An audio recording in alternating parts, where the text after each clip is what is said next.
প্রভু আপনাদের সহায়, তিনি আপনাদের সহায়।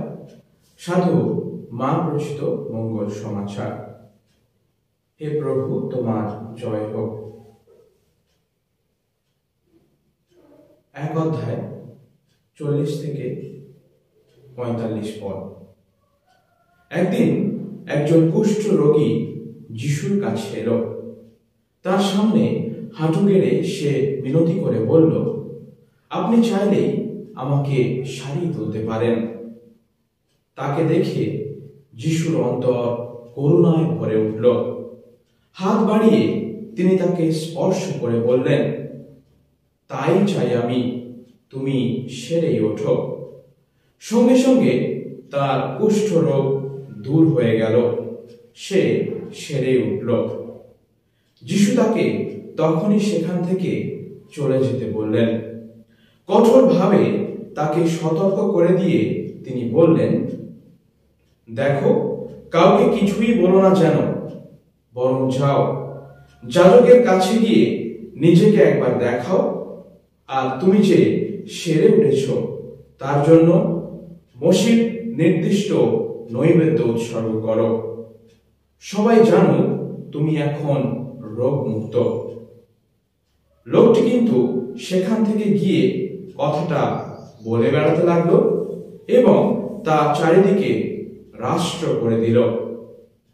ফলে যিশু কোন শহরে আর প্রকাশ্যে যেতে পারলেন না। তিনি বাইরে নানা নির্জন স্থানে থাকতে লাগলেন, কিন্তু তবুও লোকে চারিদিক থেকে তার কাছে আসত।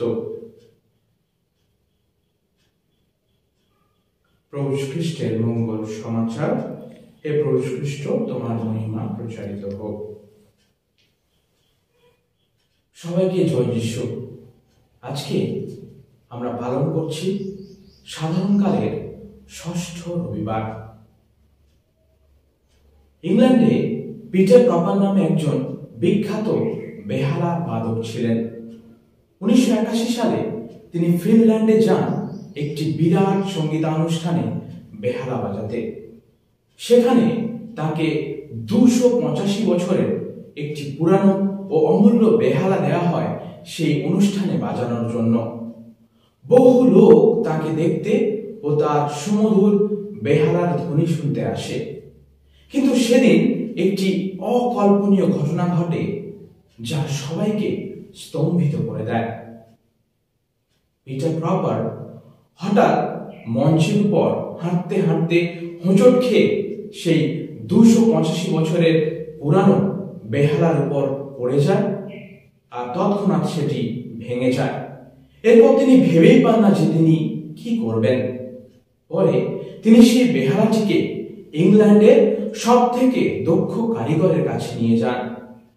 সেই কারিগর দিন রাত কঠোর পরিশ্রম করে সেই বেহালাকে পুরানো রূপে ফিরিয়ে আনতে সচেষ্ট হন। এক কথায় সেই সুদক্ষ কারিগর তাকে নতুন জীবন দান করেন। এই ছোট্ট গল্পে এই ভাঙা বেহালা আজকে আমাদেরকে স্মরণ করিয়ে দিচ্ছে মঙ্গল সমাচারে সেই কুষ্ঠ রোগীর কথা। প্রাচীনকালে চিকিৎসা শাস্ত্রের উন্নতি তেমন ভাবে ঘটেনি। বহু লোক দুরারোগ্য ও কঠিন ব্যাধিতে আক্রান্ত হয়ে বিনা চিকিৎসায়, বিনা ঔষধে প্রাণ ত্যাগ করত। কুষ্ঠ হচ্ছে তেমনই এক কঠিন চর্মরোগ, যা একটা মানুষকে ধীরে ধীরে মৃত্যুর মুখে ঠেলে দেয়, তার জীবনকে পুরোপুরি ভাবে ধ্বংস করে দেয়। যিশুর সময়ে কোনো মানুষের কুষ্ঠ হলে সেটা তার কাছে মৃত্যু সমান ছিল। সে শারীরিক, সামাজিক ও আধ্যাত্মিক ভাবে অবহেলিত হতো। তার শরীরে বিভিন্ন অঙ্গ প্রত্যঙ্গ পচে গিয়ে ক্ষয়ে ক্ষয়ে পড়ত এবং তাকে ভীষণভাবে যন্ত্রণা দিত। সমাজে তাকে অস্পৃশ্য ও অসুচি বলে একঘরে করে দেওয়া হতো। সাধারণ জনবসতি থেকে তাকে বহু দূরে তাড়িয়ে দেওয়া হতো। তখন মানুষ মনে করত যে সে একজন মহাপাপী তাই ভগবান তাকে অভিশাপ রূপে এই দুরারোগ্য রোগ দিয়েছেন। খ্রিস্টতে আমার প্রিয়জনেরা, আমাদের যখন প্রচন্ড খিদে পায় বা তৃষ্ণা পায়, তখন আমরা যে খাবার খাবো বা যে জল পান করব তার মূল্য দেখি না, কারণ সেই সময়টা আমরা ক্ষুধার্ত থাকি, তৃষ্ণার্ত থাকি। আমরা যখন কঠিন ব্যাধিতে আক্রান্ত হই, তখন আমরা দেখি না আমাদের কত টাকা খরচা হবে। আমরা আমাদের সর্বস্ব দিয়ে রোগ থেকে আরোগ্য লাভ করতে চাই।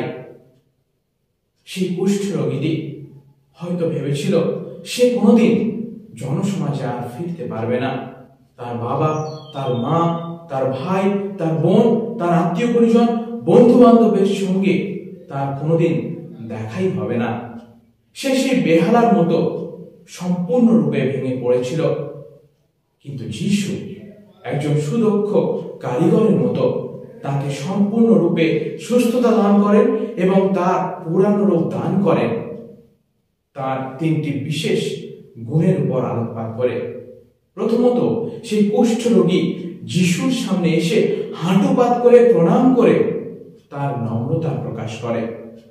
দ্বিতীয়ত, সে যিশুর কাছে এসে মিনতি অর্থাৎ প্রার্থনা করে ভক্তি ভরে, যাতে যিশু তাকে সুস্থতা দান করেন। সে অটল বিশ্বাস নিয়ে যিশুর কাছে সুস্থতা লাভ করতে আসে, আর ফলস্বরূপ যিশু তাকে কুষ্ঠ রোগ থেকে মুক্ত করেন সম্পূর্ণরূপে। আজকে আমরা হয়তো কেউই শারীরিকভাবে কুষ্ঠ রোগে আক্রান্ত নই, কিন্তু আমরা প্রায় সকলে আধ্যাত্মিকভাবে কুষ্ঠ রোগে আক্রান্ত।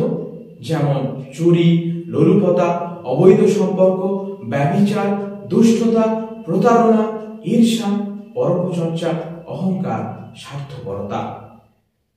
আমরা কি সেই কুষ্ঠ রোগীর মতো আরোগ্য লাভ করতে চাই?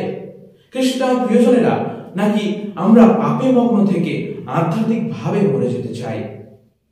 আমাদের মধ্যে কি সেই ভক্তি, সেই নম্রতা, সেই বিশ্বাস আদৌ আছে?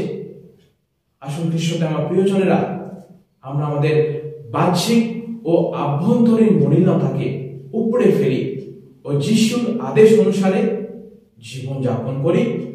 তার প্রতি বিশ্বাস ও ভক্তি অটুট রেখে আমাদের জীবনকে তার পথে চালিত করি।